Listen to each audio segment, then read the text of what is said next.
Students, आज हम समझेंगे क्वेश्चन लॉ ऑफ लॉगरिथम या जिसे सेकंड लॉ ऑफ लॉगरिथम भी कहा जाता है। अब इसकी स्टेटमेंट क्या है जी? बिल्कुल इस तरह से है कि अगर आप जो है नंबर जो कि क्वेश्चन फॉर्म में हो जाए, मैं ये कहूँ कि अगर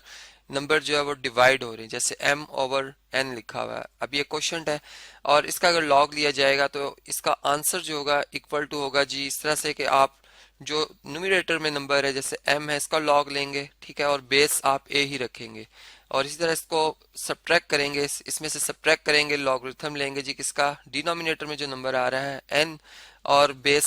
जो है वो सेम रखी जाएगी a के साथ। तो इस तरह से अगर आप जो है वो लॉगरिथम को सॉल्व करते हैं इस नंबर को, तो ये सेकंड लॉ की स्टेटमेंट के मुताबिक ये रूल बनता है। अब हम इस बात को नंबर से समझते हैं। जैसे ये बात हम जानते हैं कि अगर हमारे पास एक नंबर जो कि एक्सपोनेंशियल फॉर्म में लिखा हुआ है, जैसे 10 स्क्वायर का मतलब है 10 को आपस में 2 दफा मल्टीप्लाई करना, जो कि हम जानते हैं कि 100 बनता है। ठीक, अब हम यूं कहते हैं कि अगर हम 10 के क्यूब की बात करें तो ये कितना बनेगा जी? 10 को अगर 10 से मल्टीप्लाई करें 100 और 100 को फिर 10 से मल्टीप्लाई कर दें तो 1000 बनता है। ठीक है, अब हम ये कहते हैं कि अगर हमारा फर्ज करें नंबर जो है वो कुछ इस तरह से है कि इसमें लिखा हुआ जी 1000 डिवाइडेड बाय 10, सॉरी 100, चूंकि 100 और 1000 की बात हो रही है। अब हम इस नंबर का लॉग लेने जा रहे हैं, ठीक है, यानी ये लॉग किस, या चले हम इसको पहले ये जो मैंने नंबर लिखे हैं इनको अगर हम लॉगरिथमिक फॉर्म में लिखें तो हम कैसे लिखेंगे? हम यूं लिखेंगे कि लॉग ऑफ 100, ठीक है, और विद बेस क्या आएगी जी 10, और इसका जवाब क्या होगा 2। यानी अगर हम 10 की पावर एक्सपोनेंट 2 रखते हैं तो हमारा जवाब जो आंसर जो आता है, प्रोडक्ट जो है वो कितना बनता है जी? 100 बनता है। और यहाँ पे अगर आप देखें तो ये इसको अगर लॉगरिथमिक फॉर्म में लिखा जाए तो ये बनेगा लॉग ऑफ 1000, ठीक है, जो आंसर है या जो प्रोडक्ट है इधर लिखा जाता है विद बेस 10, और इसका जो इस एक्सपोनेंट है वो यहाँ पे आएगी 3। अब आपने ये बात समझी। अब आप देखें कि अगर हम इसी लॉ के मुताबिक अगर हम यूं बात कर रहे हो कि लॉग ऑफ 1000 ओवर 100, ठीक है, हम इसका आंसर ढूंढना चाह रहे हैं और विद बेस क्या रख रहे हैं जी? 10 ही रख रहे हैं। तो इसका जवाब क्या होगा? इसका जवाब अगर हम इस प्रॉपर्टी के हिसाब से अगर इसी को मैं यहाँ पे अप्लाई कर दूं तो मैं कुछ हिस्सा से लिखूंगा कि log of 1000 with base 10 minus log of 100 to the base 10। अब आप देखें कि ये जो है यहाँ से अगर 1000 को, यानी अगर हम इसको सिंप्लीफाई कर दें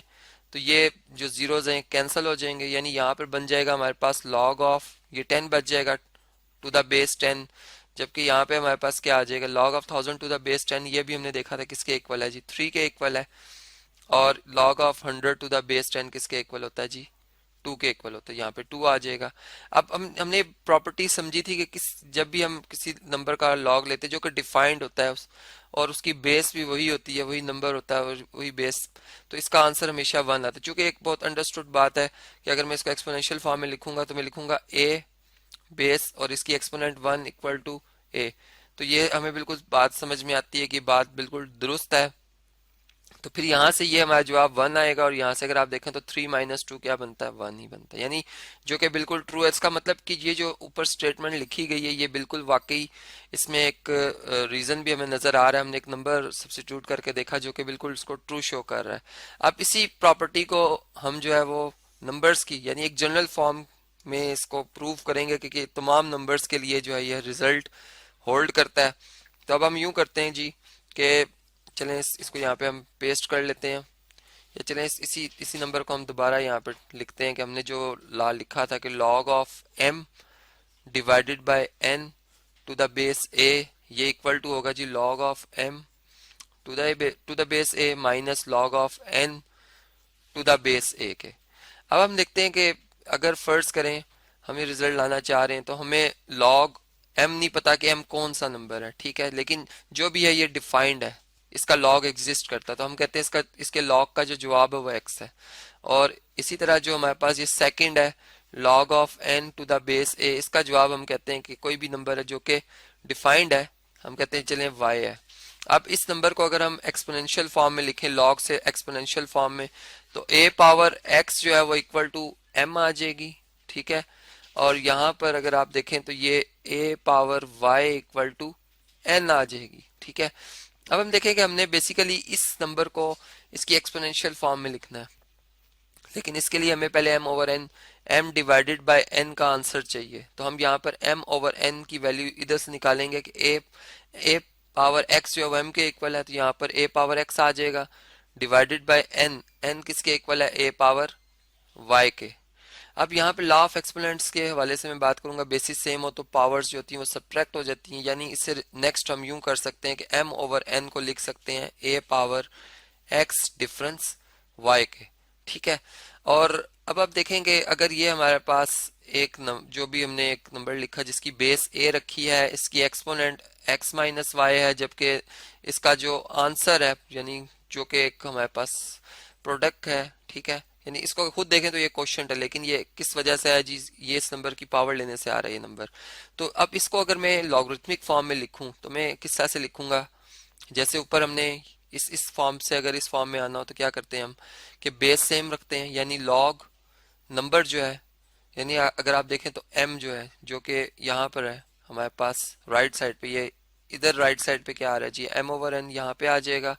और टू द बेस a आ जाएगी, बेस सेम रहती है, और इक्वल टू एक्सपोनेंट ये आ जाएगी x माइनस y के। और x किसके इक्वल है जी, log of m to the base a के, और y किसके इक्वल है, log of n to the base a के। तो यहाँ से फिर हम यूं बात कर सकते हैं कि फिर log of m over n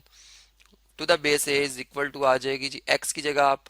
ये वैल्यू पुट कर लेंगे log of m to the base a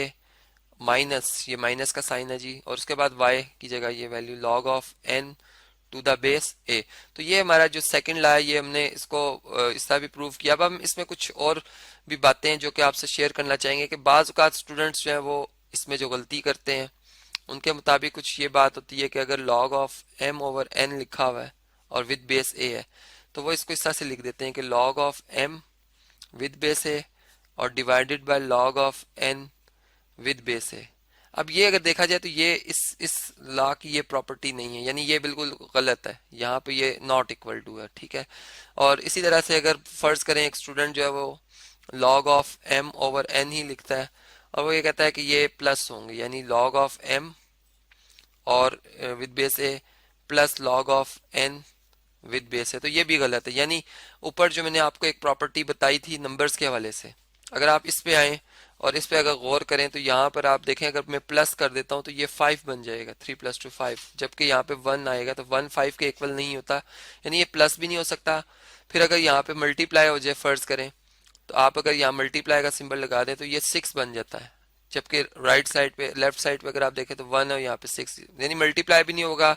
ना ऐड होगा, ना डिवाइड होगा। यानी अगर डिवाइड भी हो जाए तो 3 डिवाइडेड बाय 2 ये 1.5 बनता है, जो कि 1 के इक्वल नहीं है, ये भी फॉल्स हो जाता है। इसका मतलब है कि ये सिर्फ और सिर्फ लॉ सब्ट्रैक्शन ही के लिए होल्ड करता है, और किसी के लिए अगर गलती से आप कुछ और सिंबल लगा देंगे तो ये बिल्कुल रॉन्ग हो जाएगा। तो ये था जी क्वेश्चन लॉ ऑफ लॉगरिथम, जिसे सेकंड लॉ ऑफ लॉगरिथम भी कहा जाता है।